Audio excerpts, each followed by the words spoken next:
everyone, welcome back. My name's Diana, this is my channel Bookish Di, and today I'm wrapping up my March in reading. So March overall was actually a really great reading month for me. I read 15 things. This includes some novellas that I read. I don't think I rated anything lower than a 3.5. I could be wrong. However, I really enjoyed everything I read. I also have a new favorite among there. I read some really great nonfiction. I read a couple of books for the trans rights readathon that was happening towards the end of the month. So let's get into it. The first book that I read in March was Magic Strikes by ILONA Andrews. This is the third book in the Kate Daniels series, and in this book, Kate gets drawn into this magical gladiator games called the Midnight Games. The Midnight Games. And when one of her friends, Derek, asks for her help, she also gets involved through one of her contacts, Simon, I think his name is. Yeah, Simon. And she ends up working with the shifters, the pack, to infiltrate and try and defeat this group called the Rakshasas, who are aiming to get this topaz, or this magical topaz that negatively affects the shifters. Well, she's also dealing with her inconvenient attraction towards the head of the pack, Huron. So I really like this. I feel like I'm a broken record with talking about the Kate Daniels books, but this is a lot of fun. I really love Kate as a character. I like getting a deeper look into some aspects of the magical community in Atlanta. And we're also in this book starting to get hints at the longer term plot in the series. So we get more information about Roland, who's been alluded to. We meet someone who I think is going to be showing up again called Hugh d'Ambre, who's Roland's right hand.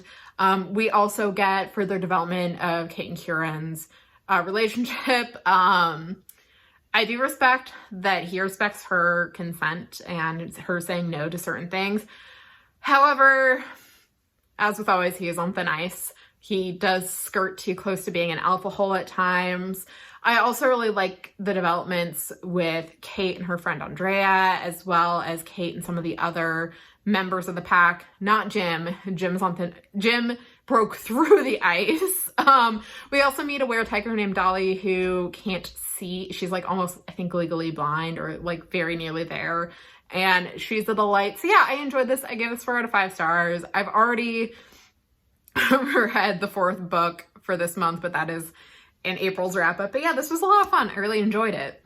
Then I read the tie-in novella to this. This was Magic Mourns by ILONA Andrews. This is set pretty closely after the end of Magic Strikes, and it follows Andrea, who, because Kate is unavailable due to the events of Magic Strikes, gets called in to deal with a loose dog who turns out to be Cerberus, and she and Raphael, who is attracted to her, he's a were-hyena or a Buddha, and they have to go handle it, and we get a lot of really great developments with Andrea and Raphael's relationship, and they talk and they communicate, and it's just so great. We also get some really interesting tie-ins to Greek mythology because, like I said, there's Cerberus. There's also discussions about Persephone and the Greek gods. So yeah, I really enjoyed this. I gave this like 4.5 out of 5.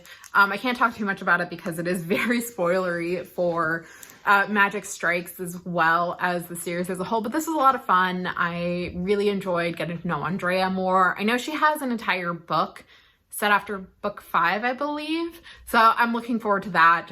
I really like her. Andrea is great. I love her a lot. Then I went back and did a reread of some of the Mercy Thompson books by Patricia Briggs. So just for some backstory, I used to be a big Mercy Thompson series fan. I owned a lot of the books. It was kind of one of my on-ramps to urban fantasy, and I fell off the series for a number of reasons, but we were talking about them in Marina's Discord, and I'm like, you know what? I do miss Mercy. I know there are certain things about these books that will annoy me, but I'm interested in revisiting them. So I ended up reading the first Mercy Thompson book, Moon Called, the spin-off novella, Alpha and Omega, and then the first book in the Alpha and Omega series, Cry Wolf. So starting off with Moon Called, this is, like I said, the first Mercy Thompson book. And it's here we meet Mercedes Thompson, or Mercy, who's a mechanic who can also shapeshift into a coyote. And she was raised by werewolves. And because of that, she's very familiar with pack structure and pack dynamics. There are certain things that she's not super aware of, and that comes into play later on in the series. But when the book starts, she's living in the Tri-Cities, Washington. She's working as a mechanic, and a teenage werewolf comes in and asks her for a job. And it turns out that he had been forcibly turned against his will, which is against the Merrick's Law. The Merrick is the head of all werewolves. And she ends up bringing him to the local pack Alpha Adam, and things devolve from there. So some things that I really enjoy about the Mercy Thompson series, which I think we get really like right off the bat with these books, is Mercy is someone who knows she's underpowered for the world that she's in. So she's very much kind of having to think fast, but also she's someone who will obey to a certain extent, but do what she wants later. And that's something that Adam counts on in a very pivotal scene.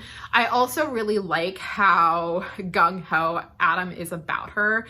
And he's someone where he's not like, I'm stronger than you, I need to take care of you. He's someone who respects what Mercy can do and is very much team Mercy. Like, he's not questioning her decisions in a way that another romantic hero like Samuel, who was Mercy's teenage love interest, does. And I do really enjoy the Mercy and Adam dynamic that we get introduced to. Things that I don't really like, and I think this is kind of a weakness overall with the Mercy series, at least to the point when I stopped reading them, is there are times when Mercy does feel a little bit like not like other girls, because Mercy doesn't really have close female friendships except for Adam's daughter, Jessie, who's a teenager. And it's not as apparent in this book, but it becomes more apparent later on, and it is really annoying, especially because one of the things I really enjoy about the Kate Daniels books, for example, is the friendships that Kate has with someone like Andrea. So that is really disappointing. There's some certain things that Patricia Briggs, I think, is commenting on with this series. So you have the immortal dating a teenager in Mercy's past, and it's talked about how creepy it is, and it doesn't really excuse Samuel, but it is something that's there, and she does a good job making Samuel likable. Like, I do love Sam, but he's also kind of creepy. So things I like, things I don't like. Overall, I enjoyed it. I think I gave it like a 3.75, 4 stars. I am planning on continuing it. I am probably going to space it out the same way that I do with the Kate Daniels book, just because even though these are bingeable, I don't want to go through them so quickly and get annoyed by things that I don't like popping up again and again. And then with the spin-off series, we have Alpha and Omega and Cry Wolf. So I'm going to talk about them both at the same time. So these follow Anna, who is an Omega Wolf. So in the world of Patricia Briggs, alphas are, the dominant, but part of that is caring for others. And then you have submissive wolves who are there to be taken care of. And then you have Omega wolves, which are very rare, and they're outside of pack hierarchy, and they're basically there to help facilitate kind of the calmness of the pack, and they can challenge, they aren't beholden to the alpha. So if they see something that needs to be done for the betterment of the pack, they can't be overruled. So you have Anna, who was forcibly turned, and you have Charles, who is the half-indigenous son, of Bran, who it works as his father's enforcer. And Charles comes to Chicago to investigate a pack gone wrong, and he and Anna's wolves are like, oh, hey, we're mates. And so you have a bit of the fated mate, but you also have Anna and Charles having to work at it. And so that's Alpha and Omega. And then in Cry Wolf is them shortly after Alpha and Omega. They're going back to Montana, and they hear about a wolf in the mountains attacking people. So Charles and Anna have to go investigate, and it ties in with the past of one of the wolves who lives in the town, Aspen Creek, named Asil, who is North African who lived in Spain, whose wife was murdered, and he's been on the run ever since. So this is one where the Anne and Charles books are difficult for me because I do appreciate the work, like the expansion that we get, because the Mercy Thompson books are very close first person, whereas with the Anna and Charles books, they're third person. We get different points of view, so we get more information about the world that we don't necessarily get with the Mercy books. So I like the world building. I love the side characters. Asil's one of my favorites. I have complicated feelings about Leah. And Anna is someone who I didn't initially like when I read it, and I still have kind of, and this I think is more to do with what Briggs is trying to do with her, where there are certain things where it feels like her character progression is very quick and to the point where it's unrealistic. And there are times with her relationship with Charles that's a little difficult to buy into. And it's something I'm trying to figure out the way to explain. I don't know if Briggs is doing what she needs to do in order for me to buy into the fated mate stuff, because it's not something it's not a trope that I'm super into. Yeah, so this is one I think I would give Alpha. And the other thing is too, is when I first picked up Cry Wolf, I didn't know about the novella Alpha and Omega, so it just kind of jumped in. And I'm like, who's Anna? What's going on with Charles? What's happening? And you're just missing this whole backstory. So I think because of that, it is a weaker book, because it's expecting people to go in having read the novella when they might not have. And it makes it a very difficult reading experience. So I think I gave the novella 3.5 and I gave the novel 3 stars. I am also planning on continuing this because I think starting in book 2, there's a lot of really essential world building stuff that comes into play. And I'm and this is one, again, I stopped reading them, I think, after book 4, and I think there are 5 or 6 out now. So we'll see how I go with those as well as part of this Mercy Thompson revisit. Then I read Tiger Honor by Yoon-Ha Lee. This is the second book in his Thousand World middle grade series. And in this book, we follow a young tiger spirit whose name is Seven, and they're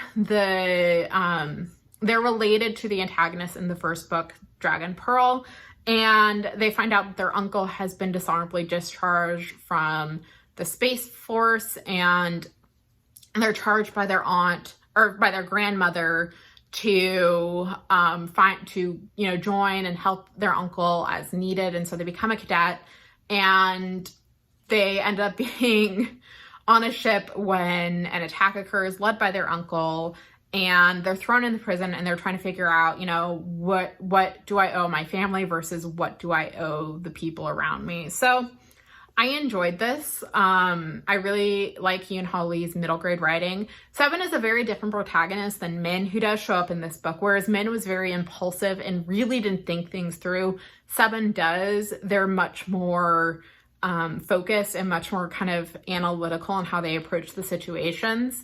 But this is very much a book about breaking free of what your family has kind of put on you, and also charting your own course. I will say some of the things in terms of like, Seven is 13. Why is there a 13-year-old cadet? Like, that's kind of stretching what I can believe. But overall, I really like this. I like how Yoon-Ha Lee combines science and magic in these worlds. And I also love how casually queer these books are. So Seven is non-binary. You have folks who are transgender. You have queer relationships. So I also really enjoy that as well. There's a third book. I think it's the series conclusion coming out this year, and I'm definitely going to be picking that up. I gave this 4 out of 5 stars. A book that I realized I forgot to talk about early on that I read actually first this month was All the Living and the Dead by Haley Campbell, narrated by Haley Campbell. I listened to the audiobook. And this is a journalist who starts exploring the death industry. So Her father was a artist who worked on a graphic novel with Alan Moore dealing with the Jack the Ripper victims.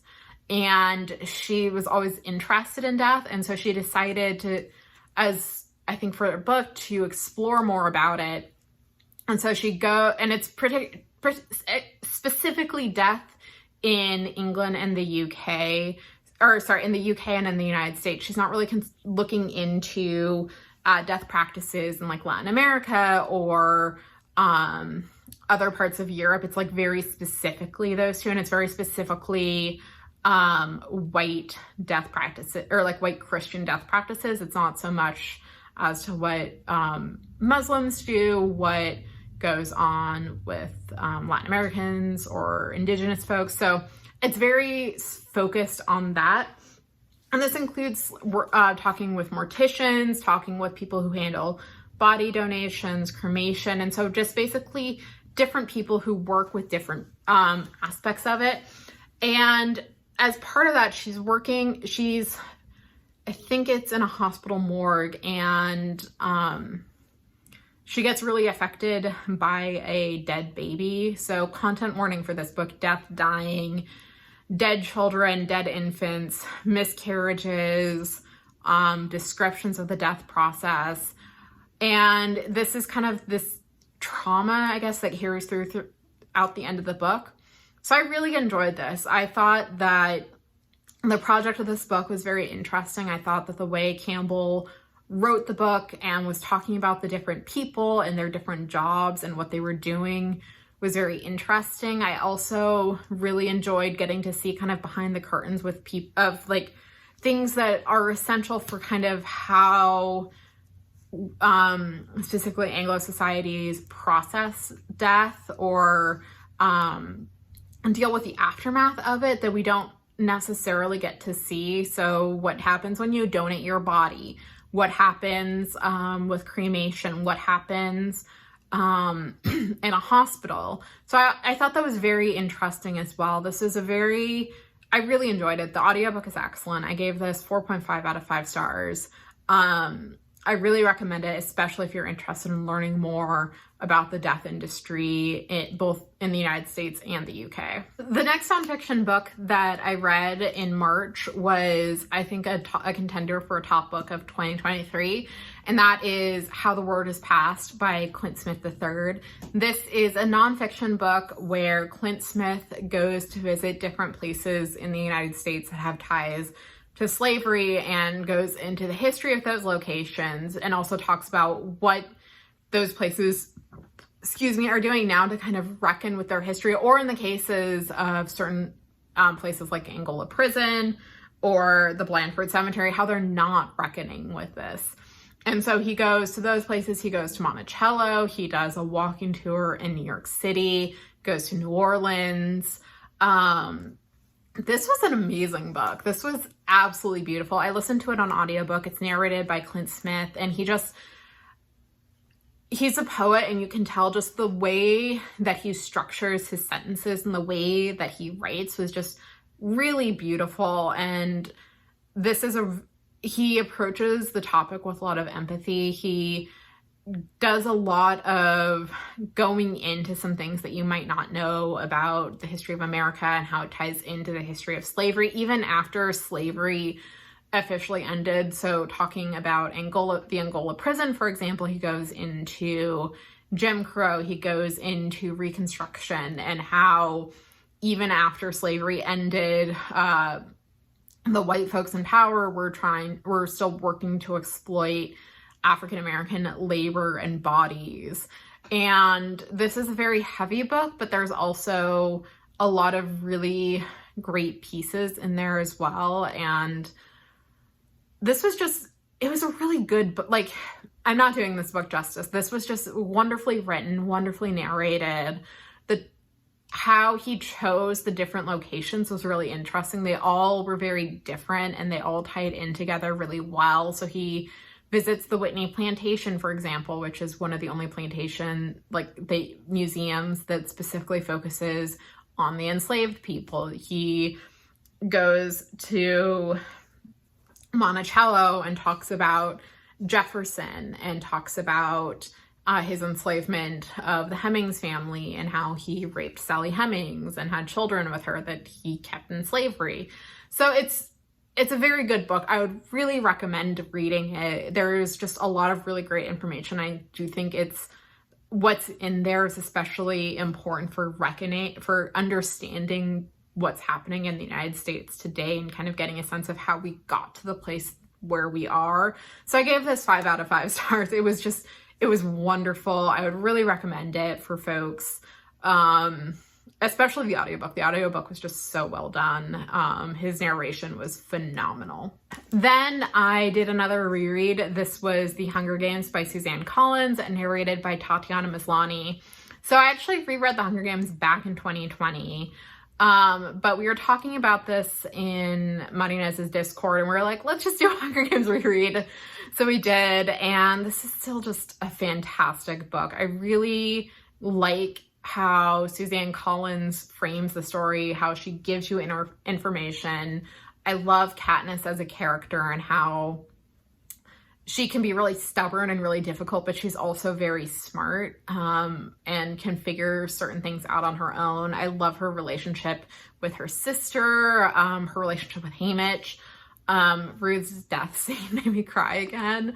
And Tatiana Maslany's narration just really works for me. So I'm hoping to continue with Catching Fire soon, as well as finally reading Mockingjay, which I've never read. I've read Hunger Games and Catching Fire. So I don't know if it'll happen in April, but this is still great. This is like a 4.25, 4.5 out of 5 stars. It still really holds up to me. I think what Suzanne Collins was trying to achieve in this book, she did so very well. And I really, really enjoy just how she world builds and how she sets up her character dynamics. Then I read The Mimicking of Known Successes by Malka Older. This is a new novella that takes place on Jupiter, and it's in a future where the ecosystem on Earth collapsed and humanity has since moved to Jupiter and set up worlds. And a scholar of Earth's pre-collapse systems vanishes, and so the investigator Massa goes to the university and reconnects with her ex, Pleety, and they have to investigate, why did this person disappear? What's going on with it's not the zoo, it's like a mix of zoo and Zoolesium. I think that's what it is. And try and figure out how that ties in with the current plan to re-wild Earth and make it inhabitable again. So I enjoyed this. This is the first Malka Older that I've read. I very much enjoyed our two main characters. We're mostly from the point of view of Pleety. And so it's a little bit of Holmes and Watson, where we have our Watsonian character who's working with our Holmes character. But in this one we have, their exes. They're kind of navigating what their relationship is now, but also, and dealing with kind of like the longing that comes of it. And you also get some really interesting world building with Jupiter and what's going on with plans to resettle Earth. And I enjoyed this. Hi, ma'am. Are you gonna come up? Come on. Look who came to join. Miss Leia came to join. So I like the world building. I like the characters. The final reveal felt a little rushed to me, but it is a novella, so there is a limited amount of space to tell the story. But overall, I enjoyed it. We've since found out that there's going to be more in this series, so I'm planning on reading those as well. And I definitely plan on picking up Malka Older's trilogy, the Infomocracy series, because I've heard good things about it and I liked her writing. And I'm very interested to see how she does in a longer format. Sorry, I am distracted by my very cute cat. Anyway, I gave this 4 out of 5 stars. Would recommend if you're looking for kind of a different type of novella from Tor. And yeah, I would definitely recommend picking this up. Then another nonfiction book. This was How to Sell a Poison, The Rise, Fall, and Toxic Return of DDT by Elena Conless. Ma'am, narrated by Casey Turner. So I did listen to the audiobook of this. And Elena Conless is a science journalist. She also teaches at UC Berkeley. And in this book, she goes into the history of DDT, how it was discovered, how people pretty much right away started observing its toxic effects to both humans and the environment around them, and how people are trying to combat its use, and then how it kind of experienced a bit of resurgence in the 1990s, and how it kind of led into some of the, I wouldn't say not exactly misinformation, but the controversies around science communication today. So what worked for me with this book was how she approached the history. So we find out how DDT was discovered, how it ties into colonialism and war, and then how it was used in the United States particularly as kind of, people were scared of polio, and so they're like, okay, well, maybe polio is spread by flies, maybe it's spread by mosquitoes, we don't know what causes polio. And so there was massive DDT spraying, which is where this photo comes from. It was done as a way to show how safe DDT was. And I also appreciated her giving voice to the people, a lot of whom were citizen scientists, a lot of, ordinary people who were observing how DDT was affecting them, their family, and the world around them, and trying to push back on a lot of marketing from the government as well as the companies producing DDT. It also goes into some aspects of environmental racism and how DDT was, for example, being used in the fields in California, and how trying to ban the pesticides became an early platform for the United Farm Workers Union, which, as someone who went to, I went to an elementary school named after Cesar Chavez. We learned about his activism and the union's activism around the grapes in particular, but that was framed over working conditions. And we never talk about the pesticides, but it was always something, I think, I'm trying to remember, because I think we did get notification on sometimes that they'd be spraying the fields and we'd have to stay inside. So that component was very interesting for me, and I really liked how it was done. What this book didn't do as well, in my opinion, was kind of that last third, so the toxic return. It felt a little rushed, and I also felt like the idea of how it ties into kind of modern science communication wasn't always handled particularly well. But if you're looking for kind of modern environmentalist history that goes into efforts to combat poison that we heavily relied on, I would really recommend it. It also gets into some of the recent, not controversies, but developments with DDT. So, for example, kind of how the offshore disposal, which was uncovered by the LA Times back in 2020, that gets brought into this. So I did enjoy this. I gave it 4 out of 5 stars. I don't know what else Elena Conless has written, but I'd definitely be interested in it because I did enjoy her writing and how, for the most part, how she structured her arguments. Then I read another novella. This was The Mysteries of Thorn Manor by Margaret Rogerson. This is a sequel novella to Sorcery of Thorns, which I reread last month and I very much enjoyed. And so this picks up shortly thereafter, and it follows Elizabeth, Nathaniel, Silas, and their new maid Mercy, and they're dealing with the reactivation of the defenses of Thorn Manor, and they're trying to figure out, what's causing this and why is it trapping us in here? Why is it happening the week before the midwinter ball?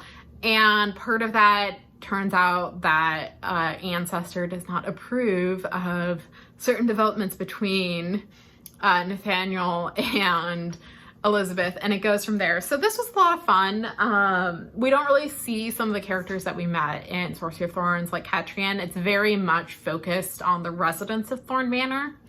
So in terms of the relationships between Silas, Nathaniel, and Elizabeth, and to a lesser extent, Mercy, this was great. It was comforting. I really like Margaret Rogerson's writing. I really enjoyed Elizabeth as a character. She is just a delight. I love her a lot. She's she sees a problem and she tries to hit it with a sword. What's not to like? So I very much liked this. We also, you know, get your magical grimoires and everything like that. So I gave this 4.25 out of 5 stars. If you liked Sorcery of Thorns, I would really recommend this book. It was so delightful and lovely and just what I needed after being very depressed by How to Sell a Poison. Then for the Trans Rights Readathon, I read 2 books. The first was How Far the Light Reaches, Life in 10 Sea Creatures by Sabrina Imbler. Imbler is non-binary. And in this book, so they're a science writer, and in this book, they look at 10 different sea creatures and kind of tie that into components of their life. So you have the story of a purple octopus who, I think for 4 or 5 years, was brooding her eggs and how she was starving herself, and that ties in. During that time, Imbler talks about their disordered eating, as well as talking about their mom and how their mom approached food and raising them. You have talking about goldfish and invasive species. You have talking about whales and how, and excuse me, and using that as a way to kind of necropsy a failed relationship. So overall, I really enjoyed this essay collection. I really liked Imbler's writing. There are some essays that worked better for me than others. So in particular, the octopus essay I thought was phenomenal.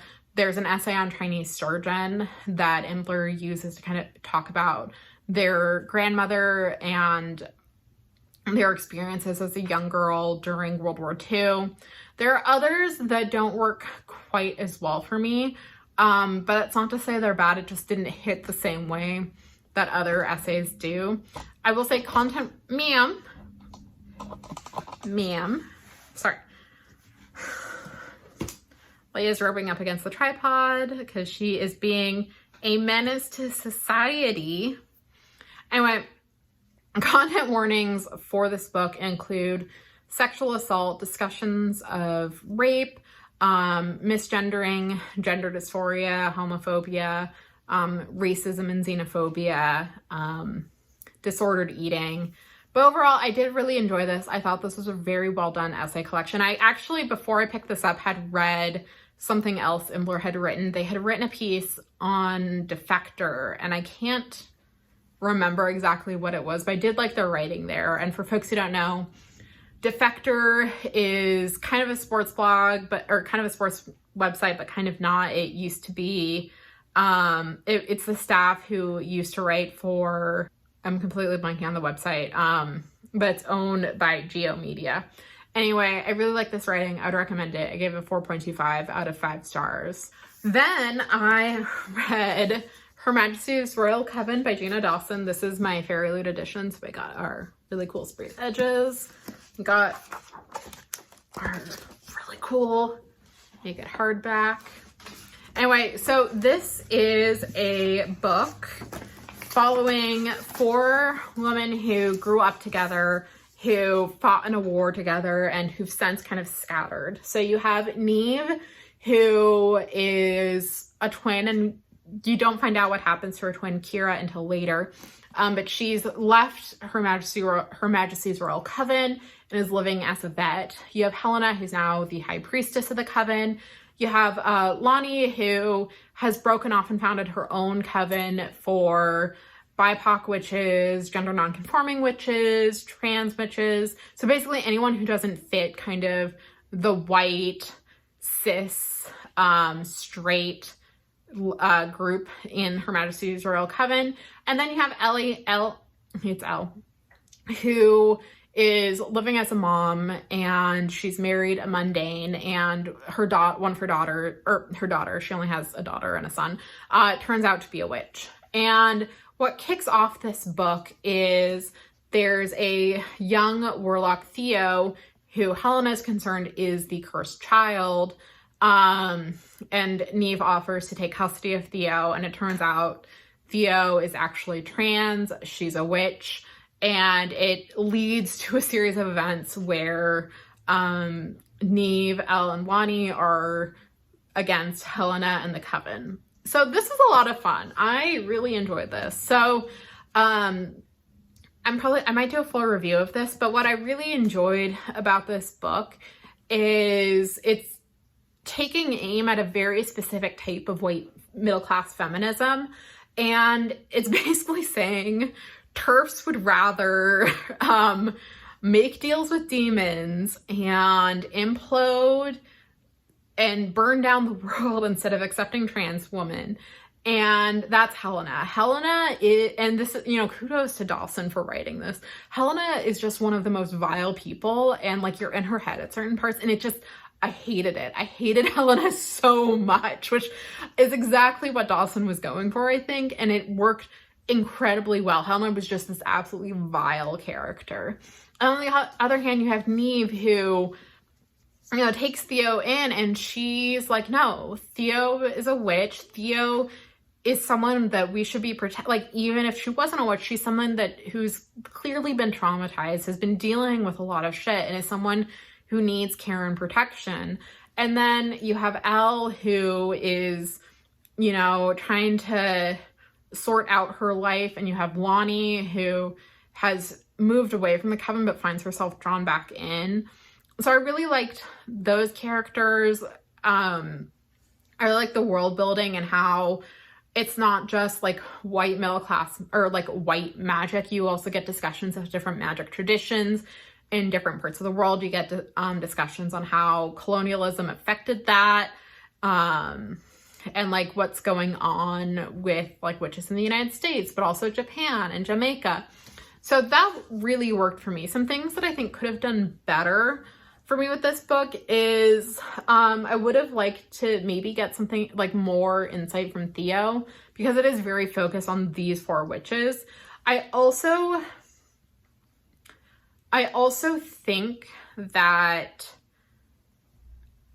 I would have liked more with Lonnie, just because there were times where she didn't feel super connected to the plot, and it felt like I didn't know as much about her as I knew about the others, and she is the only Black character, so that was a little uncomfy. But overall, I really enjoyed this, and the cliffhanger that this ends on, I was screaming, like, I have no clue like what the fuck is gonna happen in book 2, and now I have to read book 2. But anyway, I really enjoyed this. I give it 4.25 out of 5 stars.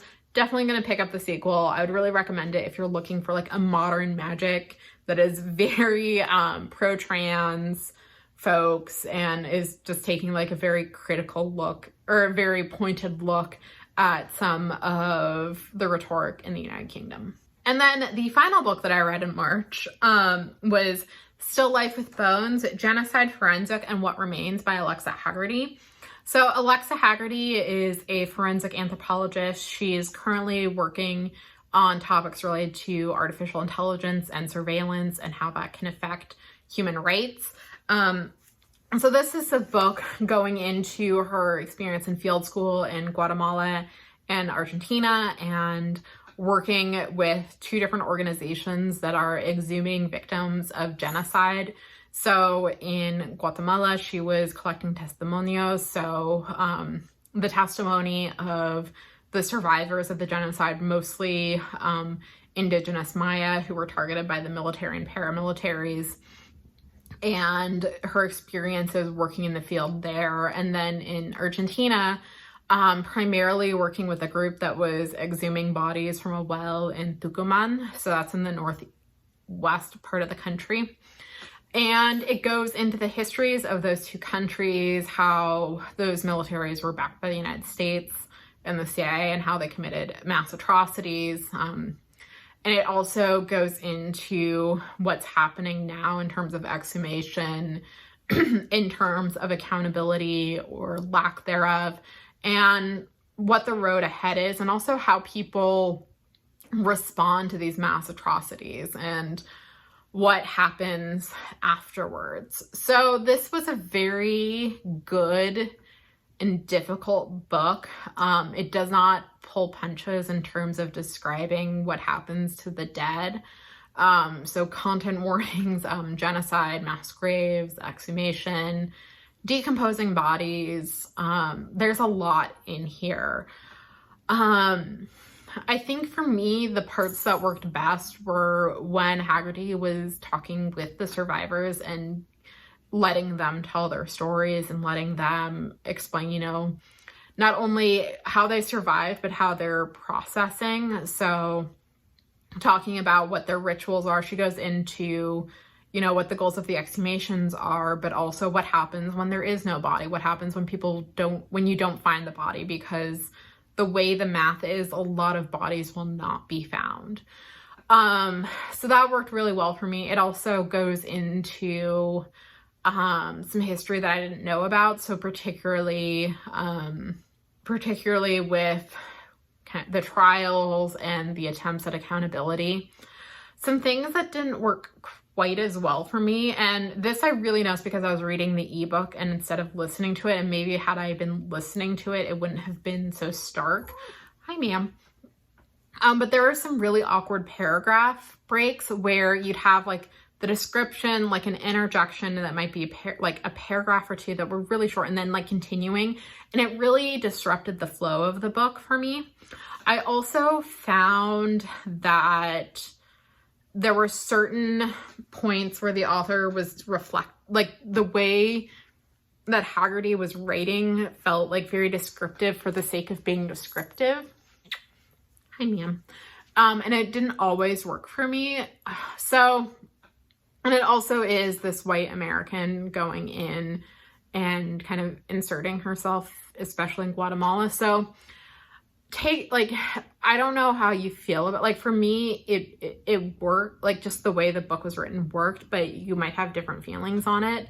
So I gave this, again, a 4.25 out of 5. I thought that the story it was telling was really powerful. I thought that the way it talked about the history was very good. I will say the one thing that I wish had been explored more was it gets touched on, particularly in the Guatemala section, about how state surveillance led to a lot of the kidnap, torture, and murder of folks. And it's talked about in conjunction with the discovery of the National Police Archive in 2005 and efforts to digitize and preserve that history. And she talks about it a little bit at the end, but there's no real clear through line. And given that's what she's working on, currently working on, I wish there had been more of that. But overall, I did like it. Very heavy topic, but if you're interested at all in kind of discussions of mass atrocity, like mass violence and what happens next, I would recommend it. So that was my March in reading. Like I said, 15 books, a lot of hits, a lot of books that I enjoyed. And actually, like, weirdly, a lot of nonfiction this past month. I'm not sure why, that's how it shook out. Anyway, are these books ones that you're interested in? Have you read them? Do you have opinions? Did you also has anyone else here actually read Her Majesty's Royal Coven? Because, I have not heard a lot of people talking about this. Please let me know in the comments below. Thank you all so much for watching, and I'll talk with you later. Bye.